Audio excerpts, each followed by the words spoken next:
نکاح میں کن چیزوں کو مد نظر رکھا جائے؟ تو حدیث میں آتا ہے، امام بخاری رحمۃ اللہ علیہ سے روایت ہے، وہ فرماتے ہیں کہ ابو ہریرہ رضی اللہ تعالیٰ عنہ نقل فرماتے ہیں، بخاری شریف کی حدیث ہے کہ نبی پاک صلی اللہ علیہ وسلم نے فرمایا کہ عورت سے 4 وجوہات کی بنا پر نکاح کیا جاتا ہے۔ عورت سے کتنی وجوہات کی بنا پر نکاح کیا جاتا ہے؟ 4 وجوہات کی بنا پر۔ لمالہا، اس کی مال کی وجہ سے، لحسبہا، اس کے حسب نسب کو دیکھ کر، اور لجمالہا، اس کی خوبصورتی حسن جمال کو دیکھ کر، ولدینہا، اور اس کے دینداری کو دیکھ کر۔ لیکن دیکھو، تم دین والی عورت سے نکاح کرنا، تمہارے ہاتھ مٹی میں مل جائیں، یہ محاورہ عرب کا تھا کہ اس طرح سے وہ کہتے تھے۔ بہرحال اس لیے کیوں؟ کیونکہ دیکھو ہر مسلمان کو کیا چاہیے کہ ہمارے نبی کی نصیحت جو ہے اس پر ہم عمل کریں، ہے نا، اور اپنے ہونے والی بیوی میں پہلے کیا دیکھیں؟ دین کو معیار بنائیں کہ وہ دیندار ہے۔ پہلے کے لوگوں میں دیکھو، آج لوگوں نے کس چیز کو معیار بنایا؟ پتہ؟ خوبصورتی، کتنی پڑھی لکھی ہے، کتنی خوبصورت ہے، سمجھ رہے ہیں، اور کتنا مال ملنے والا ہے، کیا کہنا چاہیے، جہیز کتنا ملے گا۔ لیکن آج سے کئی سال پہلے جب لوگ رشتہ دیکھتے تھے نا، تو بچی سے پوچھتے تھے قرآن آتا ہے پڑھنا؟ قرآن پڑھ کر سناؤ، نماز پڑھتی ہے؟ تو لوگ یہ چیز دیکھتے تھے، کیوں؟ تاکہ ہماری نسلوں میں دین ہو، ہماری نسلوں میں اس چیز کا رواج ہو۔ دیندار عورت ہوگی تو ایک عورت دیندار ہوتی ہے تو 70 نسلیں دیندار ہوتی ہے، اس کی 7 نسلوں میں دین جاتا ہے۔ لیکن ایک مرد کے دیندار ہونے پہ، پھر وہ مرد عالم ہو، حافظ ہو، مفتی ہو، اس کا دین دروازے چوکھٹ تک ہوگا۔ لیکن ایک عورت کی دینداری 7 نسلوں میں دین لانے کا سبب بنتی ہے، سمجھ رہے ہیں؟ تو ہمیں کیا دیکھنا چاہیے؟ دین والی عورت کو معیار بنائیں، پہلے ہی سے اپنے گھر والوں سے کہہ دے کہ میں دیندار، باپردہ، قرآن اور حدیث کا علم رکھنے والی لڑکی سے نکاح کروں، اور اللہ پاک ضرور مجھے ایسی نیک بیوی دیں گے، اللہ کی ذات سے پھر بندہ امید بھی رکھے۔ تو کیسی دیندار ہو، باپردہ ہو، ہے نا، قرآن اور حدیث کا علم جانتی ہو، تو پھر ہم لوگ ایسی کوشش کریں کہ ہمارے گھر میں جو ہمارا بچہ ہے وہ دیندار بہو لے کر آئے۔ اب بچے کے اندر دینداری کا جذبہ کیسے آئے گا؟ جب ماں کے اندر دینداری کا جذبہ ہوگا۔ ظاہر سی بات ہے، جب ماں نے دین سکھایا ہوگا اپنی اولاد کو، اور ماں دین کی اہمیت بتلائے گی اپنی اولاد کو، تب تو بچے کے اندر دین آئے گا نا۔ تب تو بچے کا بھی ٹارگیٹ کیا ہوگا، اس کا بھی فوکس کیا ہوگا، اس کا بھی نظریہ کیا ہوگا کہ جس طرح میری اماں نماز پڑھتی ہیں، جس طرح میری اماں کے اندر نماز کی پابندی ہے، اور گھر میں ایک نورانی فضا ہے، نورانی ماحول ہے، اس طرح سے میری بیوی بھی آئے تو وہی دین کو فالو کرے اور ویسے ہی اخلاق اور کردار کو سیکھے، ہے نا۔ تو کیا کہا؟ یہ بات سارے مردوں کو سمجھنی چاہیے۔ دین اسلام ہی وہ واحد دین ہے جو لڑکی کے شوہر کے ساس سسر، لڑکی کو جب دین انسان کے اندر ہوگا تو لڑکی ساس سسر ننند بھاوج، یہاں تک کہ تمام گھر والے اور ساری دنیا کے انسان، یہاں تک کہ جانوروں کے بھی حقوق ادا کرنا سکھائے گی اور سیکھے گی۔ کیوں؟ لڑکی کے اندر دین ہے، سمجھ رہے؟ اور دین ہی اس بچی کو غیبت سے، جھوٹ سے، بدتمیزی سے، دغا بازی سے، بے حیائی سے، بے وفائی سے بچائے گا، جس سے زندگی کی گاڑی کیا چلے گی؟ ٹھیک چلے گی۔ کب؟ جب لڑکی کے اندر دین ہوگا، جب دیندار لڑکی ہم اپنے گھر میں لائیں گے تب۔ تو کہا کہ دین کی اتنی زیادہ اہمیت ہے۔ اب دیکھو حسب نسب کی جہاں تک بات ہے، تو ہاں ہمیں حسب نسب ایسا نہیں کہ نہیں دیکھنا چاہیے، بالکل ہم دیکھیں، معیار اچھا ہو، خاندان اچھا ہو۔ اللہ کے نبی صلی اللہ علیہ وسلم نے کیا فرمایا؟ اپنا نطفہ اور اولاد کے لیے اچھی عورت کا انتخاب کرو، ہم پلہ لوگوں میں شادی کرو، برابری کے لوگوں میں شادی کرو، اللہ کے نبی کی حدیث ہے۔ تو محدث ابن ماجہ اور ابن دہلوی کیا فرماتے ہیں کہ اللہ کے نبی صلی اللہ علیہ وسلم نے اپنی اولاد کے لیے اچھی خاندان والی عورت کا انتخاب کرنے کے لیے کہا۔ کیوں؟ کیونکہ خاندان کا اثر جو ہے وہ سرائیت کرتا ہے۔ کس کا اثر سرائیت کرتا ہے؟ خاندان کا۔ دیکھو انسان کے اسٹیٹس کے اعتبار سے انسان رہتا ہے، سمجھ رہے؟ میں ایسا نہیں کہوں گی کہ جو لو کاسٹ کے لوگ ہیں وہ لوگ اچھے نہیں ہیں، یا جو ہائی کاسٹ کے لوگ ہیں وہ لوگ بہت اچھے، ایسا نہیں ہے۔ جو انسان بولتے ہیں نا خاندانی لوگ، کیسے لوگ؟ خاندانی لوگ۔ سوچ کا اثر پڑتا ہے، کس کا اثر پڑتا ہے؟ سوچ کا۔ جب انسان پڑھا لکھا ہوگا، اچھے حسب نسب کا ہوگا، اچھے خاندان کا ہوگا، تو اس کی سوچ بھی ویسی اعلیٰ ہوگی. سوچ کیسی ہوگی؟ اعلیٰ سوچ ہوگی. جیسے کہ اگر خاندان سوچ پہ کتنا فرق پڑتا ہے میں آپ کو بتاؤں کہ اگر خاندان انسان خاندانی نہیں ہے نا تو پھر وہ لوگوں کی سوچ بہت چھوٹی ہوتی ہے. سوچ کیسی ہوتی ہے؟ چھوٹی ہوتی ہے. چھوٹی چھوٹی باتوں میں جھگڑا لڑائی کرنا, چھوٹی چھوٹی چیزوں کو مارک کرنا, چھوٹی چھوٹی باتوں کا ایشو بنا دینا. سمجھ رہے کیوں؟ خاندان. اسی لیے کیا کہا اللہ کے نبی نے, اچھے خاندان والوں کو دیکھ کے شادی کی. پھر کہا دینداری جو ہے نا اس کے بعد جس عورت سے انسان کو نکاح کرنا ہے پہلے دین کو فوکس کریں. عورت دیندار ہے, اب دیکھے اس کا خاندان کیسا ہے. دیکھو ماں باپ, بھائی بہن, دادا دادی بہت معنی رکھتے ہیں. کیوں؟ کیونکہ وہ بچہ ان کے بیچ میں پلا ہے. کس کے؟ ان کے بیچ میں. دیکھو بعض لوگوں کو ہم نے دیکھا ہے کہ نہیں ہم ان کے خاندان میں شادی نہیں کریں گے. کیوں؟ تو ان کے باپ اور دادا کا تو یہ حال ہے. حالانکہ لڑکی بہت اچھی ہے لیکن ہم کیا کہتے ہیں, نہ اس کے دادا کیسے تھے, اس کے دادا تو بہت اچھے نہیں تھے اور اس کے ابا بھی کوئی اچھے نہیں ہیں. سمجھ رہے؟ سننے میں آتا ہے نا ایسے. تو لوگ خاندان کو دیکھتے ہیں کہ ان کے خاندان والے, ان کا جو خاندان کا جو پیڑھی گئی ہے نا, کوئی اچھے لوگ نہیں تھے, ان کے اندر کوئی بھلائی نہیں تھی, یا فلاں ان کے اندر بری عادت تھی, تو نہ ہم ایسی اپنی بچی کو ایسے خاندان میں نہیں دیں گے. کیوں؟ یا ایسے خاندان کی بچی کو اپنے خاندان میں نہیں لائیں گے. کیوں؟ کیونکہ ان کے خاندان کا کچھ تو اثر آئے گا بچی میں. سمجھ رہے؟ کچھ تو بچی میں اثر آئے گا.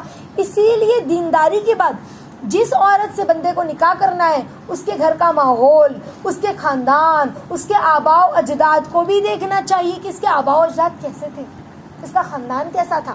سمجھ رہے؟ اس کی تہذیب, اس کی عقل اور دانش, سب پر غور کرنا چاہیے انسان کو.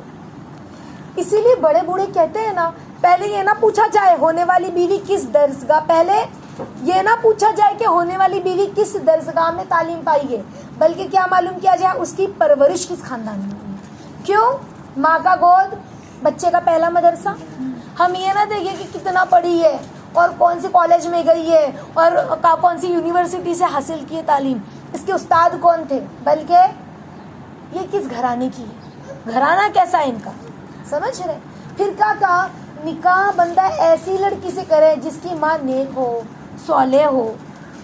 اگر لڑکی کی ماں اپنے شوہر کی اطاعت گزار ہوگی نا, تو اپنے شوہر سے سچی محبت کرنے والی اگر لڑکی کی ماں ہوگی اور دل سے عزت کرنے والی ہوگی, تو ظاہر سی بات ہے وہ اثر اس کی بیٹی میں بھی آئے گا. کیوں؟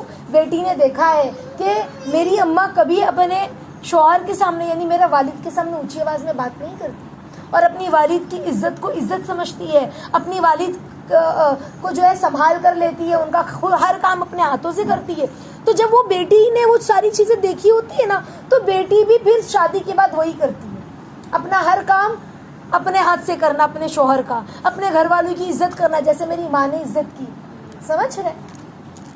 تو وہ لڑکی بھی اپنے ہونے والے شوہر کے ساتھ ایسا ہی معاملہ کرتی ہے. تو تیسری چیز جو ہے وہ مال اور دولت, جو اللہ کے نبی نے فرمایا کہ ایک انسان 4 چیزوں کی وجہ سے کسی عورت سے نکاح کرتا ہے. تو دیکھیں کچھ لوگ ایسے ہوتے ہیں نا جن کی نظروں میں مال اور دولت بے پناہ اہمیت رکھتے ہیں, بہت اہمیت ہوتی ہے مال دولت کی, اور اس کی بھکت اور عظمت اتنی زیادہ ہوتی ہے کہ وہ کسی مالدار عورت کو اسی بنیاد پر چاہتا ہے کہ گھر کی عزت میں اضافہ ہوگا, کہ بڑے خاندان کی بہو آئی ہے, بڑے خاندان کی بیٹی کو بہو بنا کر لایا, بڑے پہنچے ہوئے لوگ ہیں, اس کے ابا کی تو اتنی فیکٹریز ہے اور اس کے ابا کی تو اتنے بنگلے اور گاڑی ہے, تو تم نے تو بڑے مالدار لڑکی سے شادی کی ہے. سمجھ ہے؟ اور اس کو ایسا لگتا ہے کہ میرے گھر کی عزت میں اضافہ ہوگا اور مکان آباد ہو جائے گا. مگر پیارے ساتھیوں, یہ بات ہمیشہ یاد رکھیں, حسن اور جمال سے بھی زیادہ جلدی ختم ہونے والا یہ مال ہے. شام کی تونگر صبح کو نادار دیکھے جاتے ہیں, شام کے پیٹ بھرے صبح کو خالی پیٹ نظر آتے ہیں. پھر شاید ہمیں یہ دھوکہ ہو رہا ہے کہ وہ مالدار ہے. نہیں, بلکہ اس کے گھر والے مالدار ہیں, لڑکی تھوڑی نہ مالدار ہے. مالدار کون ہے؟ لڑکی کا باپ. لڑکی لا رہا ہے, تھوڑی ہی باپ اپنی پراپرٹی پوری دے دے گا لڑکی کے پیچھے پیچھے. سمجھ رہے؟ کیا ان کا مال اس عورت کے ساتھ آئے گا؟ نہیں آئے گا. اور اگر آیا تو انسان کی, مرد کی مردانگی, غیرت اس بات کے لیے تیار ہوگی کہ مرد اور شوہر ہو کر, وہ ایک آدمی ہو کر, ایک شوہر ہو کر اپنی بیوی کے مال اور اس کے متاع پر رال ٹپکائے؟ ایک عورت کو یہ گوارا, ایک مرد کو یہ گوارا کرتا ہے؟ ہرگز نہیں. اور اگر وہ مالدار گھر کی ہے نا, تو اس کی ضرورتیں, اس کی فرمائشیں بھی تو اسی انداز کی ہوگی نا کہ اپنے ابا کے گھر میں تو بڑا ٹھاٹ سے رہتی تھی, تو یہاں آ کے کیا بولے گی, میں نے تو اپنے ابا کے گھر پہ ایک چمچ نہ اٹھایا تو میں تو یہاں کام نہیں کرنے والی ہوں. میری اماں نے کبھی برتن نہیں دھلوایا تو میرے ہاتھ تو بہت نازک ہے, میں برتن نہیں دھلنے والی ہوں. سمجھ رہے؟ تو اور پھر کیا, ہم تو آئے دن باہر کھانا کھاتے تھے ہوٹلوں میں. میرے ابا تو ہم جو بولتے تھے, ہمارے ابا باہر سے آرڈر کر کے دیتے تھے. تو ظاہر سی بات ہے, مالدار لڑکی لائیں گے تو فرمائش بھی تو اعلیٰ ہوگی نا اس کی. ہاں, فرمائش بھی اعلیٰ ہوگی. تو کیا کہا کہ اگر تجھ میں اس کو پورا کرنے کا حوصلہ ہو نا تو پھر ٹھیک ہے, تو کر لے. حوصلہ بھی تو ہونا چاہیے نا اس کی ساری خواہش کو پوری کرنے کا. ہاں, ظاہر ہے ہاتھی کی خوراک بھی تو اس کے موافق ہوتی ہے نا, ہاتھی کی خوراک بھی اس کے موافق ہوتی ہے. تو وہ بیوی کیسی ہو, اس کی روکھی سوکھی روٹی پر قناعت کرے. لیکن کیا مالدار عورت اس کی روکھی سوکھی روٹی پہ قناعت کرے گی, صبر کرے گی؟ روزانہ تان و تشنی سننے کا ملے گا. ہاں, روٹنا منانا روز کا مشغلہ ہو جائے گا. تو وہ بیوی شکر گزار کیسے بنے گی بتاؤ؟ اب زندگی میں تو انسان, وہ مرد کیا ہو گیا, بیوی کا تابع ہو گیا, اور بیوی اس پر حاکم ہو گئی. مالدار تھی نا, مال کا ٹھاٹ تھا. تو یہ ساری ذلتیں اگر انسان مرد کو گوارا ہے تو پھر نکاح کر کے دیکھ لے. اگر ساری ذلتیں مرد کو گوارا ہے تو نکاح کر لے مالدار عورت سے. وہ اگر فرما برداری کرتی ہے, فرما برداری بن کر بیوی بنتی ہے یا حاکمہ بنتی ہے, وہ خود سمجھ جائے گا آگے چل کے. پھر کہا کہ اسی لیے جو عقل مند ہے, جو دانا ہے, انہوں نے کیا کہا کہ مالداری میں عورت مرد سے کم ہونی چاہیے تاکہ شکر گزاری اور نعمتوں کی قدر کریں. ہمیشہ ہم اپنے گھر کی لیے ایسی بہو تلاش کریں جو ہماری سٹیٹس کی ہو یا ہم سے مال میں تھوڑی کم ہو, ہم سے مال میں زیادہ نہ ہو, کم ہو یا ہمارے سٹیٹس کی. ورنہ نخرے ہم کیسے برداشت کریں گے؟ اسی لیے داناؤں نے کیا کہا, اپنے سے کم سٹیٹس والی لڑکی لاؤ اپنے گھر. یعنی سٹیٹس سے مراد مال کے معاملے میں, حسب نسب کے معاملے میں نہیں. کس کے معاملے میں؟ مال کے معاملے میں. تو بس انسان کامیاب ہوگا کب؟ دینداری کو قبول کرے گا. حدیث کا مفہوم ہے نا کہ دینداری کو ترجیح دی جائے. جس نے اس طرح کیا وہ ضرور کامیاب ہوگا. سمجھ رہے؟ تو دیکھو, رشتہ طے کرنے سے پہلے ہمیں کن باتوں کا خیال رکھنا ہے؟ ایک تو لڑکی تندرست ہو, خوبصورت ہو, دکھنے میں اچھی ہو, ناک نقشہ اچھا ہے نا, تندرست ہو اور دکھنے میں اچھی ہو, خاندان کی اچھے, اپنے خاندان کی ہو تو زیادہ اچھی بات ہے, اپنے خاندان میں ہو تو بہت اچھی بات ہے. اور تیسرا انسان کو یہ دیکھنا چاہیے دونوں کا مزاج برابر. یہاں بڑا مسئلہ ہو جاتا ہے. میرے خاندان میں میں نے دیکھا کہ ایک مرد جو ہمارے خاندان کے بہت پڑھے لکھے, باہر امریکہ سے ڈگری حاصل کی تھی, اور بیوی اب ظاہر سی بات ہے امریکہ سے ڈگری حاصل کی تو آسمان بھی تھوڑا, دماغ بھی تھوڑا اونچا ہائی لیول کا تھا. سمجھ رہے؟ اور انگلش بھی بہت اچھی, ہر چیز اچھی. تو اس کے مزاج میں ایسا تھا کہ میری بیوی بھی اسٹیٹس کی اچھی ہو. بیوی لائے 4تھی پاس. بیوی کون سی پاس لائے؟ 4تھی پاس. سمجھ رہے؟ میں نے اپنے سامنے کی دیکھی ہوئی بات کروں خاندان کی. اب بیوی 4تھی پاس, اب مرد چاہتا تھا کہ اب شادی کے بعد میں اس کو انگلش سکھاؤں. اب ہر کوئی تھوڑی نہ پڑھنے کے لیے تیار ہوتا ہے. ہاں, پھر کیا وہ نہیں بنی, طلاق ہو گیا. سمجھ رہے؟ اب مرد کو کیا چاہیے؟ بیوی بھی تو اپنے اسٹیٹس کی ہونی چاہیے نا, اپنے مزاج کی. اب تم لڑکی جو ہے بی ایڈ اور ڈی ایڈ اور ڈاکٹر اور انجینئر اور پائلٹ لڑکی کی شادی کرا رہے ہو کس سے؟ 10ویں پاس مرد سے. اللہ ماشاء اللہ کوئی رشتہ بچتا ہے, ورنہ اگر مرد کا اسٹیٹس کمائی میں اچھا ہے, اچھی دکان, اچھا کاروبار کر رہا ہے تو شاید وہ جم جائے, ورنہ اسٹیٹس برابر نہیں ہے تو نہیں بنتی. سمجھ رہے؟ نہیں بنتی. اگر مرد بہت عالم مفتی ہے اور عورت دنیا دار ہے, بہت دنیا دار ہے, تو بھی لڑائی جھگڑے ہوتے. سمجھ رہے؟ لڑکی بہت دیندار ہے, لڑکا بہت کھلا مزاج ہے, دین کو نہیں سمجھتا, تب بھی لڑائی جھگڑا ہوتا ہے. تو اسٹیٹس, دونوں کا مزاج کیسا ہو؟ ملتا جلتا. کیسا ہو؟ ملتا جلتا. لڑکی بہت دیندار ہے, لڑکا ایک دم دنیا دار. سمجھ رہے؟ اور وہ چاہتا ہے میری بیوی کھلا چلے، بے پردہ ہو کر چلے، سمجھ رہے، بے پردہ ہو کر رہے. اب کیا ہو رہا، جھگڑا ہو رہا، نہیں بن رہی ہے. تو مزاج میں برابری ہو الا ماشاء اللہ کوئی چل جاتا ہے، ورنہ آئے دن پھر اسی بات میں جھگڑے ہوتے ہیں. سمجھ رہے. اب میں نے خاندانی کسی اور خاندان میں کیا تو پھر جھگڑے. نہیں بھائی، کسی نے کوکنی میں شادی کر دیا، کسی نے گجراتی میں شادی کر دیا، کسی نے یو پی میں شادی کر دیا، تو وہ لڑکی کہے کہ نہیں میرے گھر تو یہی کھانا بنتا ہے، وہ سمجھ کے نہ لے، یا ساس سمجھ کے نہ لے نہیں تجھے تو یوں ہی بنانا ہے. اب دونوں کی جھگڑے لڑائی شروع ہو گئے. سمجھ رہے. تو یہ ساری چیزیں دیکھنے میں آتی ہے. اسی لیے کہ اپنے خاندان کی، اپنے مزاج کی، اپنے اسٹیٹس کی لڑکی ہو تو زیادہ مناسب ہے.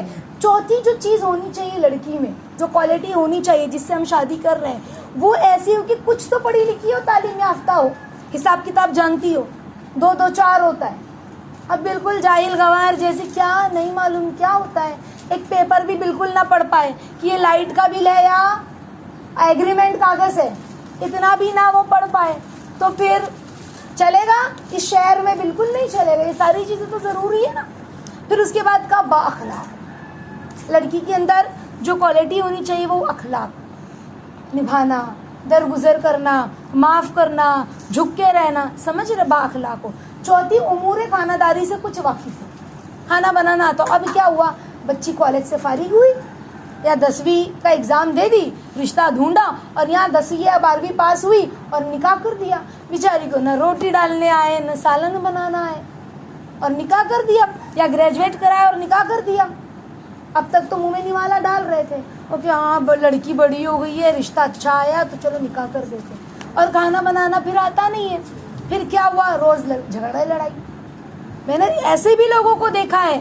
بہت سارے لوگ آتے ہیں نا، آپا میری بہو یوں کرتی ہے یوں کرتی ہے، تو مطلب بیچاری اپنے گھر میں دال بنانے گئی ہے. اب دال انسان کتنی بنائے، بہت تو بہت 100 گرام 150 گرام، 3 4 لوگوں میں ایک ٹائم کی دال بنائے. اس نے تو پورا آدھا کلو دال کا ڈبہ ہی الٹ دیا. دال بنانے کے لیے بنانی ہی نہیں آتی، اور اتنی ساری دال.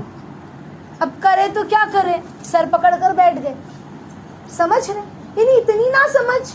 تو ایسا بھی نہیں ہونا چاہیے. تو مطلب ماں کو یہ چیز سمجھنی چاہیے، ساس کو انڈرسٹینڈ بعد میں.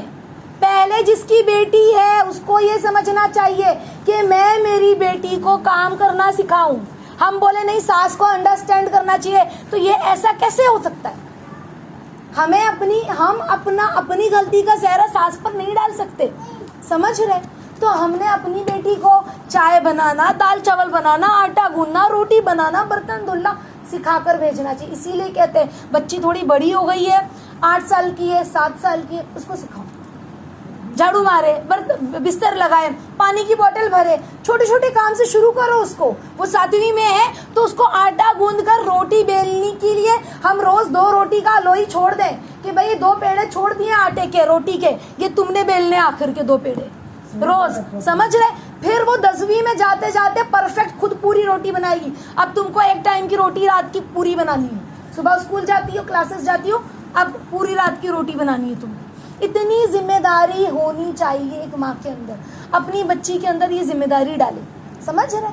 اپنی بچی میں یہ ذمہ داری ڈالے، تب جا کر بچیوں کے اندر وہ فکریں آتی ہے. تو آج کیا ہے، نہیں آپا میری بچی ہے نا کالج جاتی ہے، پھر کالج سے آتی ہے نا تو پھر کلاسز جاتی ہے، پھر وہاں سے آتی اتنا تھک جاتی ہے تو ٹریولنگ کر کے دور جاتی ہے تھانہ، وہاں 10 منٹ ٹرین کے دھکے کھا کے آتی تو مجھے بہت ترس آتا، آپا بہت کمزور ہے اس لیے میں کام نہیں کراتی اس سے. سمجھ رہے. اور بچی ہے کتنی سال کی، 22 23 24 سال کی. اور یہ تو چھوڑو کتنی بچیاں تو کالج ختم ہو گیا اب جاب لگ گئی ہے. کیا لگ گئی ہے؟ جاب. تو اب جاب لگ گئی ہے تو بیچاری پیسہ کما کے دے رہی ہے نا، تو تھک کر آ رہی ہے، تو اب تجھے کام نہیں کرنا ہے، تو نے پیسہ دے رہی ہے ہم کو بس. سمجھ رہے. اب کیا ہوا، جب سسرال میں گئی تو پھر تانے ملے. ظاہر سی بات ہے تانے تو ماں باپ کو دیں گے نا. دیکھو سسرال میں جانے سے پہلے اماں تانے دیتی ہے سسرال کے، سسرال میں جائے گی تو یہی کرے گی. اور سسرال میں جانے کے بعد ساس اور شوہر تانے دیتے ہیں ماں باپ کے، تیرے ماں باپ نے یہی سکھایا تجھے. سمجھ رہے. تو اس سے پہلے اماں کے تانے اچھے ہیں، وہ سن کے صبر کر کے کام سیکھ سکتا ہے بندہ. آگے کی زندگی پھر سکون سے گزرے گی انشاءاللہ. تو اپنی بچیوں کو جتنا اپنے گھر میں ہم گھسائیں گے اتنا آگے کی زندگی انشاءاللہ خوشحال ہوگی. تو رشتوں کے لیے انسان کو معیار انتخاب جو معیار ہے وہ کیسا ہو. دیکھو جب بچے بڑے ہو جائیں نا, یعنی جوانی کی عمر کو پہنچ جائیں اور شادی کا وقت ہونے لگے, تو اب بچوں کے لیے اپنے ہم رشتے ڈھونڈنا شروع کر دیں. بھائی 16 سال کی بچی ہوگی نا, رشتہ ڈھونڈنا شروع کر دیں. یہ نہیں آپا نہیں میں 22-23 سال کی ہوگی جب رشتہ ڈھونڈوں گی. رشتہ ڈھونڈنا شروع کر دیں. 10ویں ہو گئی 11ویں میں ہے, رشتہ ڈھونڈنا شروع کر دیں. مل گیا بسم اللہ کر دیں. پڑھا کر کوئی مسئلہ مطلب نہیں ہے. 10ویں کے بعد سلائی سکھا دی, 3 مہینے کی چھٹی میں مہندی کلاس لگا دی, کافی ہے.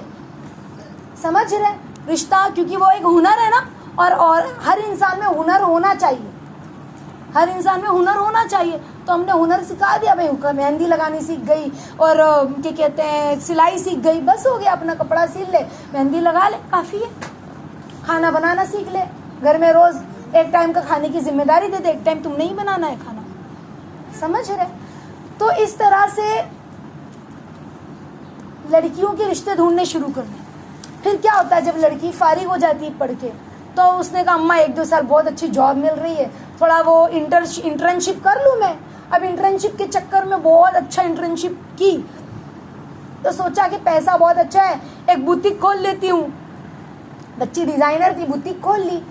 ہاں اسکول میں پڑھانے لگی تو بہت اچھی سیلری آنے لگی, تو کہا امی ذرا 1-2 سال اور کما لوں پھر شادی کر دینا. اب 1-2 سال اور کمانے لگی بچی, تو پھر شادی کر دینا. پھر کیا ہوا, بچی کمانے لگی 1-2 سال اور, تو کہا کہ اب شادی کے لیے رشتہ ڈھونڈ رہے ہیں. بچی کی عمر ہو گئی ہے 25 سال.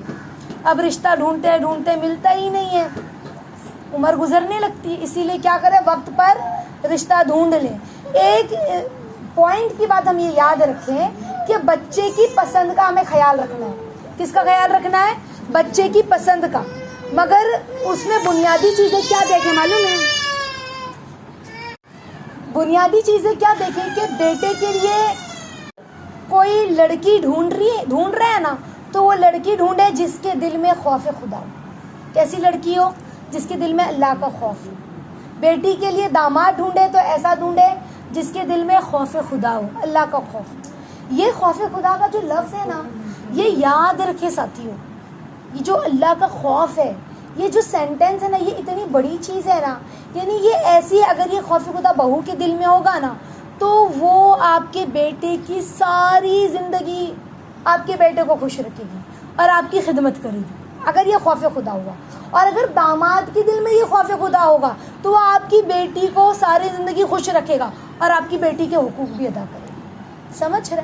اور اگر داماد میں, سمجھ رہے, جب دل میں خوف خدا نہیں ہوتا نا, جب دل میں خوف خدا نہیں ہوتا نا, تو وہ آپ کی بیٹی کو بھی خوش رکھے گا نہیں اور اس کے حقوق بھی نہیں پورا کرے گا. اور جب دل میں خوف خدا نہیں تو جھگڑا زندگی میں شروع ہو جائے گا, نبھائے گا نہیں. ایک ہوتا ہے نا اللہ کا خوف اتنا زیادہ ہے کہ شوہر کی 2 بات بھی خاموشی سے سن لی کہ اللہ ناراض نہ ہو, اللہ ناراض نہ ہو. کیوں, اللہ کے نبی نے فرمایا کہ شوہر کا بیوی پہ اتنا زیادہ حق ہے کہ اگر بیوی کے جسم پر اگر شوہر کے جسم پر پھوڑا پھنسی نکلے اور بیوی اس کو زبان سے چاٹ کر صاف کرے تب بھی وہ اس کا حق ادا نہیں کر سکتی. اتنا بڑا حق. سمجھ گئے. یعنی یہ اگزامپل دی, یہ نہیں کہا کہ چاٹو, اگزامپل دی اللہ کے نبی نے کہ اگر پھوڑا پھنسی نکل جائے اور تم نے اس کو زبان سے بھی چاٹ کے صاف کیا نا, تب بھی تم اپنے شوہر کا حق ادا نہیں کر سکتی ہو.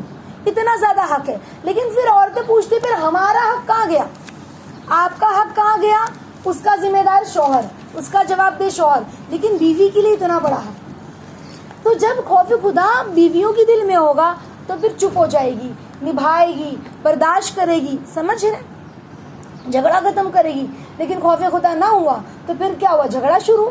اس لیے جب بھی کوئی رشتہ دیکھے تو یہ ضرور دیکھے کہ بچی کے دل میں خوف خدا ہے یا نہیں. اور اگر خوف خدا ہوگا تو ہماری زندگی, بچے کی زندگی, گھر والوں کی زندگی میں ایک اچھے فرد کا اضافہ ہو جائے, اس کے خاندان میں ایک اچھے انسان کا اضافہ ہوگا. اور ساری, اچھا آپ سوچ رہے ہوں گے کہ بچی کے اندر خوف خدا ہے, اس کی علامتیں کیا ہے. دیکھو اس کی علامتیں, جب ہم رشتہ ڈھونڈتے ہیں تو بچی کے منہ پہ یا بچے کے منہ پہ تو لکھا نہیں ہوتا کہ اس کے اندر خوف خدا بہت ہے. لکھا ہوتا ہے؟ نہیں لکھا ہوتا. یہ ہم کو معلوم کہاں ہوتا ہے؟ جب ہم 4 لوگوں سے اس بچی کے بارے میں پوچھتے ہیں کہ وہ بچی کیسی ہے، تو لوگ کہتے ہیں نہیں ماشاءاللہ ہم نے دیکھا ہمارے پڑوس میں رہتی ہے، بہت کام کاج کرنے والی بچی ہے. کبھی میں نے اس کی آواز نہیں سنی، اور اس کی امی سے میں نے اس کی بڑی تعریف سنی کہ بڑی خدمت کرتی ہے. اور ہم کبھی بھی کسی کام سے گھر گئے نا تو ہمیشہ وہ کام کرتی ہوئی نظر آئی ہے. سمجھ رہے بات؟ سمجھ میں آ رہے؟ ہم کبھی اس لڑکے کے پڑوس والے سے پوچھے کہ وہ لڑکا کیسا ہے، نماز وغیرہ پڑھتا ہے، ہاں، اور اس کا مزاج کیسا ہے؟ نہیں بہت اچھا مزاج ہے، کوئی نشہ نہیں. اور کبھی اس کی ہم نے باہر آواز نہیں سنی، اور ہمیشہ نظر نیچی کر کے جانا، نظر نیچی کر کے آنا. ہمارے محلے میں رہتا ہے لیکن کبھی کبھی کسی لڑکی کو اس نے نظر اٹھا کر نہیں دیکھا. ہمارے گھر کے سامنے سے گزرتا ہے، سامنے ہمارا گھر پڑتا ہے، لیکن کبھی اس نے نظر اٹھا کر ہمارے گھر کی طرف نہیں کی. اتنا اچھا بچہ. اور اس کی اماں سے بھی میں نے اس کی تعریف سنی ہے، بڑا خدمت گزار ہے اپنے ماں باپ کا. تو پھر سمجھ میں آتا ہے کہ اس بچے کے اندر اخلاق بیسٹ ہے، تبھی تو وہ نبھا رہا ہے نا، دیندار ہے، نمازی ہے. تو یہ کچھ علامتیں ہیں. ہمیں معلوم کیسے پڑتا ہے؟ ہم نہیں اپنی بیٹی کا رشتہ کرتے تو معلوم نہیں کرواتے وہ لڑکے والے کیسے ہے، وہ لڑکی والے کیسے اعتراف میں. لیکن ہم یہ پوچھتے ہی نہیں ہے کہ بچی نمازی ہے کہ نہیں، سمجھ رہے، بچی دیندار ہے کہ نہیں. تو یہ ساری چیزیں جب ہمیں معلوم پڑتی ہے تو سمجھ میں آتا ہے خوف خدا. ظاہر سی بات ہے جب خدمت گزار ہوگی، بچی کی باہر گھر کے آواز نہیں آئے گی، تو بچی کا اخلاق اچھا ہے، بچی کا دل اچھا ہے، اس کا دل نرم ہے. اب ایسی بچی کے سامنے آپ اللہ کے بول بولو گے نا، اس کا دل نرم ہوگا انشاءاللہ. سمجھ گئے؟ تو یہ کچھ علامتیں ہیں جس سے ہم کو سمجھ میں آتا ہے، معلوم کرنے سے، پوچھ تاچھ کرنے سے. تو اس کے علاوہ جو ہے نا، خوف خدا کو عربی زبان میں تقویٰ کہتے ہیں. خوف خدا کو عربی زبان میں کیا کہتے ہیں؟ تقویٰ. یعنی پرہیزگاری، پردہ کرنے والی، باحیا. سمجھ رہے ہیں؟ باحیا. اب ہمارے سامنے بھی آئی ہے تو لٹے باہر لٹک رہی ہے لڑکی کی. شادی میں ہم نے دیکھا تو ہو اتنا فیشن ہے کہ لٹے یہاں سے لٹک رہی ہے، اور بال پورا کھلا ہے، اور کندھے پہ دوپٹہ ہے. سمجھ رہے؟ ایک طرف سینہ کھلا ہے، بال ایک طرف آگے کیے ہوئے، اور ہم کہہ رہے بڑی خوبصورت لڑکی، بہت پسند آئی ہم کو، کتنی نازک سی ہے. خوف خدا، تقویٰ. تقویٰ اللہ کا ڈر. سمجھ رہے؟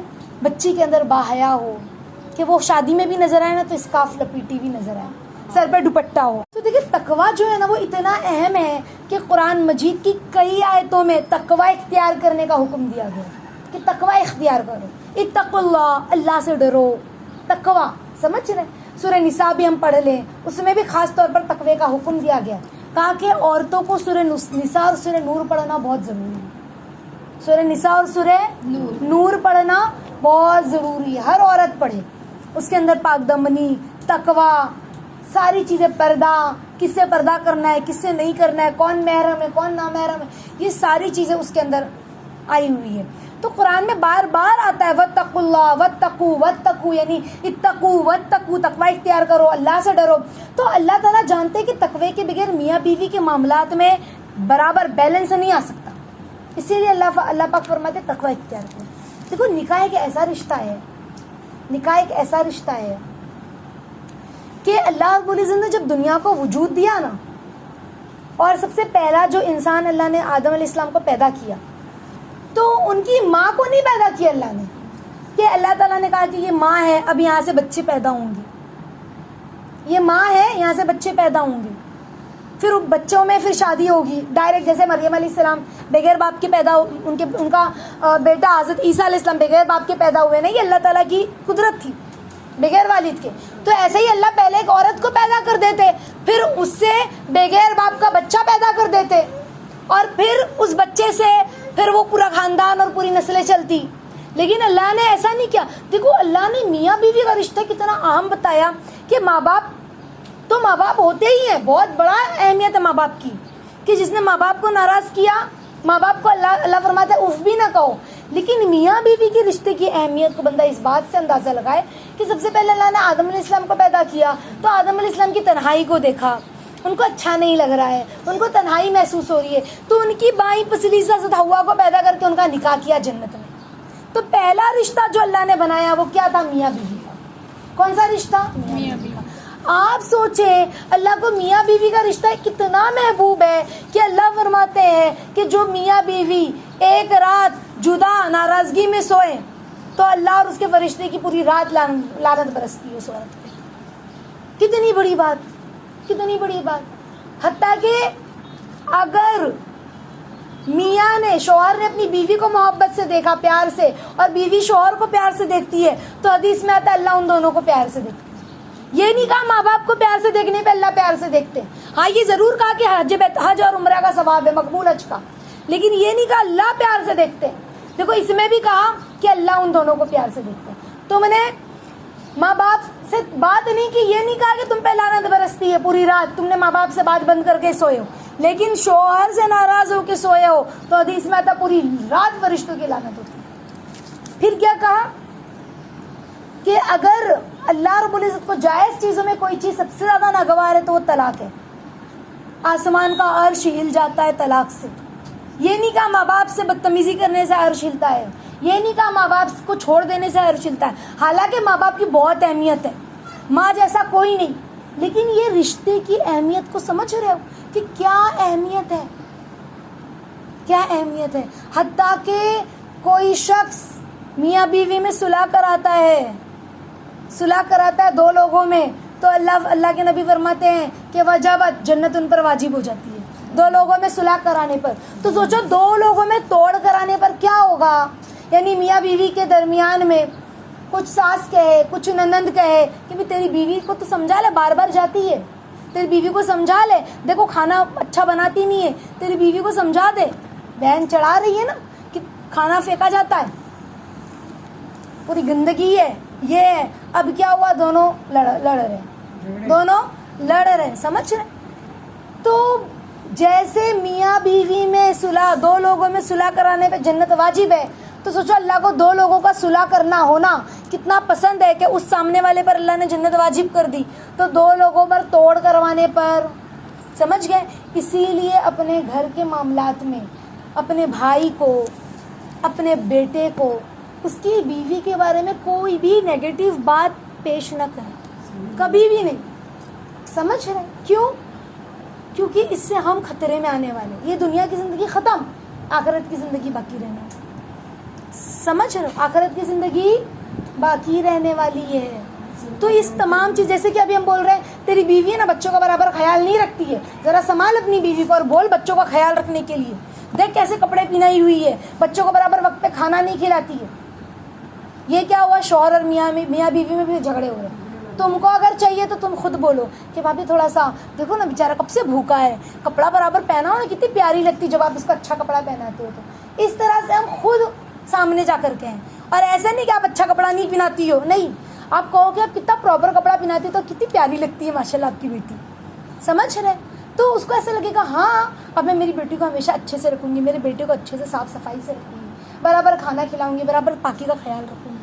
تو پھر ہم اس طرح سے بات کو پیش کریں تاکہ لڑائی جھگڑا بھی نہ ہو, ہماری بات بھی رہ جائے, سامنے والے کے دل میں نیکی بھی آئے. سمجھ رہے, جیسے مثال کے طور پر ہماری بھابھی پاکی کا خیال نہیں رکھتے, تو ہم نے بچے نے پیشاب کر دیا جو کہ ہمارا بھتیجا لگے یا بھانجا لگے, یا ہماری بہن ہمارے گھر پہ آئی ہوئی وہ بھی پاکی کا برابر خیال نہیں رکھتی ہے, وہ ہماری اس کا بچہ ہمارا اپنا بھانجا یا